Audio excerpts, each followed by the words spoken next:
দল আবার আমাকে জেলা সভাপতির দায়িত্ব দিয়েছে।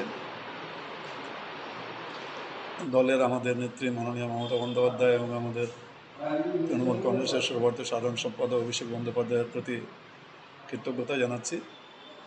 2019-এ আমাকে জেলা সভাপতির দায়িত্বটা দেওয়া হয়েছিল। তারপর থেকে নিষ্ঠার সঙ্গে আমি গোটা জেলায় সংগঠনটা করে আসছি। আগামী দিনে আমাদের কাছে চ্যালেঞ্জ আছে। আমাদের জেলাতে এমনিও আমরা 9টার মধ্যে 8টা বিধানসভা সিটে জিতে আছি।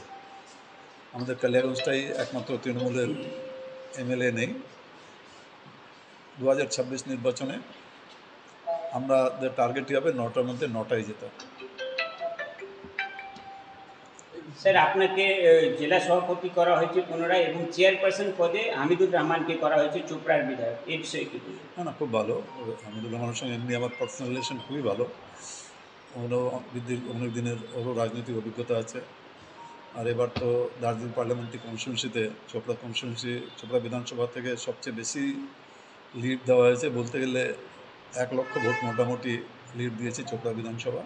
কিছু কম হবে হয়তো 2-4 হাজার। তো খুব ভালো লাগছে যে ওকেও দায়িত্ব দেওয়া হয়েছে। ও তো দীর্ঘদিনের সংগঠক, ভালো সংগঠন করে। চোপড়ার সংগঠন তো সবসময় আমরা ঈর্ষা করি যে চোপড়ার সংগঠন দলের খুব ভালো। আগামী দিনে আমরা দুজন মিলে জেলা সংগঠনটাকে আরও শক্তিশালী করব। স্যার, 9টার মধ্যে 8টা সিট হচ্ছে এই মুহূর্তে তৃণমূল কংগ্রেসের দখলে রয়েছে জেলায়। সামনেই 26-এর নির্বাচন রয়েছে এবং পুনরায় আপনাকেই দায়িত্ব দেওয়া হচ্ছে। 26-এর লক্ষ্য কী রয়েছে স্যার?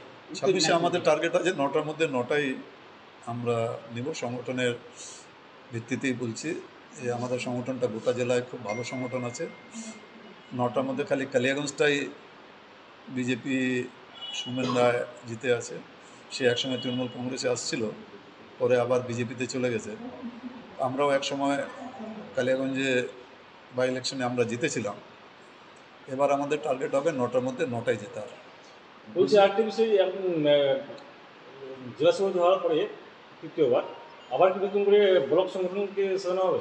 এটা তো দলের সঙ্গে আলোচনা করে বলতে হবে, কারণ ব্লক সংগঠনটা তো জেলা সভাপতি করে না, ঊর্ধ্বতন নেতৃবৃন্দই ওটা করেন। সেটাও যেটা দল আলোচনা করে করবে সেটাই থাকবে।